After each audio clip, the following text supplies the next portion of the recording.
Hey guys, welcome to SC Orchid Growing. So today I will be making a care guide on the phalaenopsis orchid. I'm sure everyone has seen one of these before. They're everywhere. You can find them at Walmart, Target, Lowe's. Probably one of the most hybridized orchids ever. Yeah. So honestly, most people say to put them in bright, indirect sunlight, but the big phalaenopsis to me do a lot better in full sun. Well, not full sun, but like the morning sun. They do so much better in the morning sun for me. I tried putting them in full sun, but the leaves were actually getting smaller and smaller. The new leaves are getting smaller and more dull, so I think the big ones do better in full sun, not full sun, sorry, I keep saying that. The morning sun, east facing window. Now with watering, when you water a phalaenopsis, don't get it in here because it will create stem rot or crown rot, because unlike other orchids, they're monopodial, which means they grow like this, as opposed to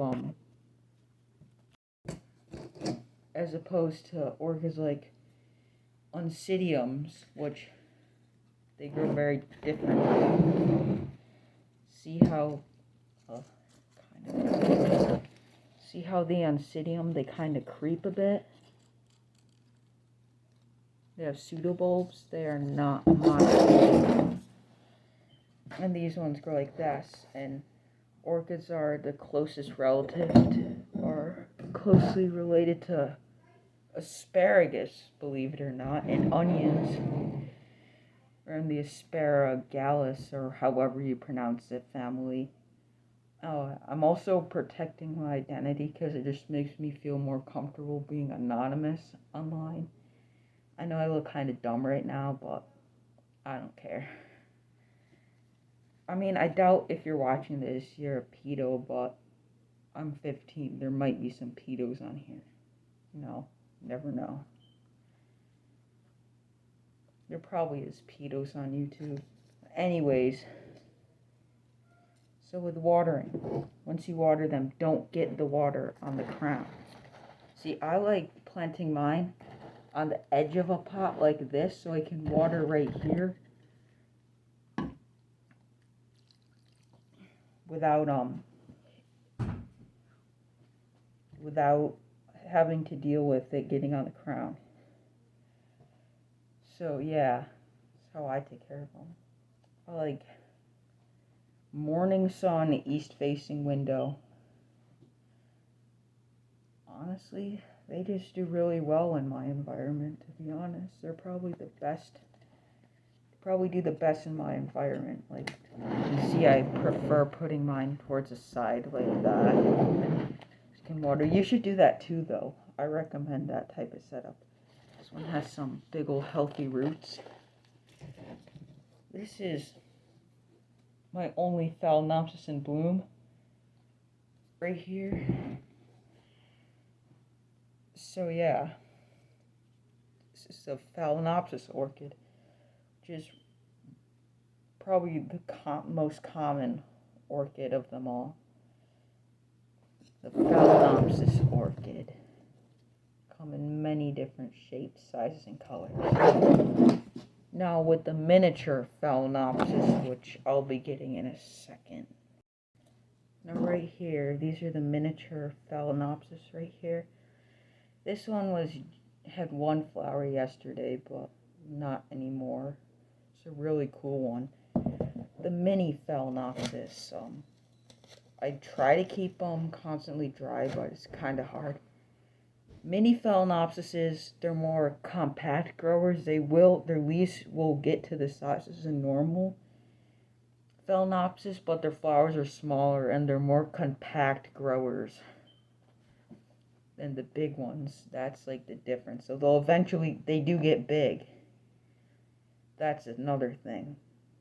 Also, I find that the miniature phalaenopsis like to dry out for like a day.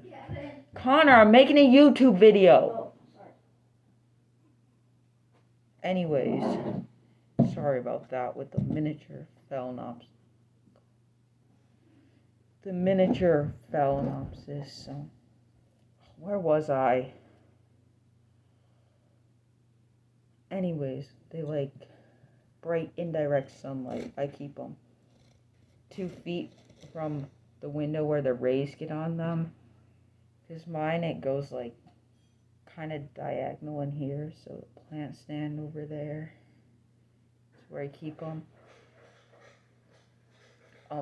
I prefer mine to dry out. I think that does a bit better. But don't let them dry out for as long as you would cattleyas and oncidiums. Which I am not good with cattleyas.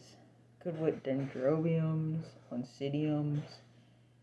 But cattleyas, I just am not good with. I think it's because I typically gather my own medium. Like the moss I use, I get it right from the woods. And the bark I use, I get it right from the pine trees. I just chop it with a knife. Like scrape it a bit. I'm not sure if you can show knives on this platform. Probably not, but I'll go out on a rainy day, scrape the bark off, put it in a bag, let it dry, and I'll do that.